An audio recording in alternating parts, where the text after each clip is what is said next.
یو حدیث مبارک درته وایم چې په دې کې د اکثرو مسلمانانو دپاره دومره سخت الفاظ ذکر دي که نه، قسم په الله دومره سخت منظر نبی علیه السلام بیان کړی چې سړی ویریږي چې دا حدیث مبارک اوري. د سنن ترمیزی حدیث دی، نبی کریم صلی الله علیه وسلم یو ورځ صحابه کرامو نه تپوس وکړو، ویل ای صحابه تاسو مفلس پیژنئ چې چاته وایي؟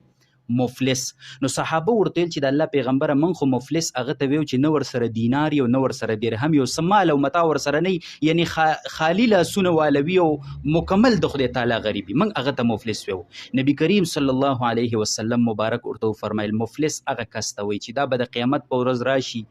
منځونه به کړي وي، روجې به نیولي وي او زکاتونه به ورکړي وي. دې ته سوچ وکئ ښه، خو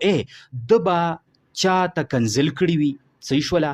د به ناحق قتل کړی وي، ناحق وینه به توی کړي وي، په چا به تهمت لګولی وي او په چا به ظلم کړی وي، وهل ټکول به کړي وي، په ظلم سره به یو کس والی. صحیح شوله که نه؟ نو څه خلک به راشي د څه نیکۍ به ویسي، څه نیکۍ به راشي یو کس به یوسي او څه نیکۍ به بل کس یوسي، یعنی په ده چې د چا حقونه دي هغه به راځي او هلته خو دینار او درهم او جیداد او بینک او بیلنس کار نه کوي که نه، او حقونه پې د خلکو پاتې دي. نو څه خلک به څه نیکۍ یوسي او څه خلک به څه نیکۍ یوسي، تر دې چې نیکۍ به ختم شي، نیک عملونه به ختم شي، منځونه به هم ختم شي، روجې به هم ختم شي، زکاتونه به هم ختم شي، صدقې او عبادتونه به هم ختم شي. او نبی علیه السلام په دقه حدیث کې فرمایي چې حقدار به اوسم پاتې،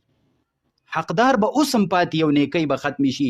نو بیا به د حقدارو ګناه راواغېستلی شي، د ده په سر به کېښوستلی شي او په ګناهونو کې به ډوب جهنم ته ګزار کړلی شي. استغفر الله ربي من كل ذنب واتوب الیه والعیاذ بالله ثم وثم. دا څومره خطرناک منظر دی، الله خو دې موږ ته امان راکړي. نبی علیه السلام وفرمیل دا دی حقیقي مفلس، دا دی حقیقي مفلس. تاسو نن په دنیا کې وګورئ چې ناحقه وینه څومره تویوي دا مسلمانان. تاسو نن وګورئ چې د یو مسلمان سره د نیکي وکړه او قرض حسنه دې ورکړه، ته به لیونی شي په هغه خپلو پیسو پورې، دا مسلمان به تا ذلیله کړي په خپلو پیسو باندې، خو تاله به خپلې پیسې درنه کړي او تاله به خپل حق درنه کړي. څومره مسلمانان کنځلې کوي، په کنځلو کې څومره مسلمانان مبتلا دي، په ناحقه باندې چې کوم دی د خولې نه کنځلې، او کنځل په حق باندې هم جایز نه دي، په حق هم چاته کنځل نشي کولی. نو پاتې لا دا چې په ناحقه باندې کنځل کوي، نو دا څومره جرم دی. څومره مسلمانان را لګي بل ټکی او بل وخی هغه حکومت دی او که ریاست دی او هغه که عوام دي یو بل وخی او ټکی وهي او ټکی په ناحقه باندې. په دې کې نن څومره مسلمانان مبتلا دي، څومره مسلمانان لګیا دي په دروغه باندې، په یو بل باندې تهمت لګي، په پردو تورسرو تهمت لګي، یو مسلمان په بل پاک دامن مسلمان باندې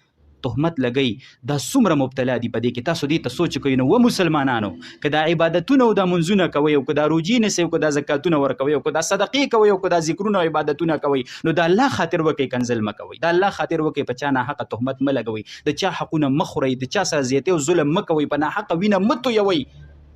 ورنه دا عبادتونه به د قیامت په ورځ ټول لاړ شي، یا خو به قبلیږي او که نه کیدای شي ټوله ګناه درته د هغه په سر کې دي، یا د عبادت قبول دی او که نه دی، او که قبول شو نو دا حالت به بیا د قیامت په ورځ جوړیږي. ځکه خو بل حدیث کې راځي چې دنیا کې هم چا څه زیاتې کړی په دنیا کې ترېنه معافي وغواړئ، او که حق هم خوړلی حق ورله دنیا کې ورکئ. د قیامت په ورځ به ګورئ د حقدار د دې په بدله کې هغه ته نیکۍ میلاویږي، او که نیکۍ نه وي که نه نو د هغه ګناه به راغېستل شي او ستا په سر باندې وږدل شي. نو زما ورونو په دې په خپله هم عمل وکئ او په دې معاشره کې چې څومره عام کوي دا پیغام، نو د خیر خبره ده، دا به د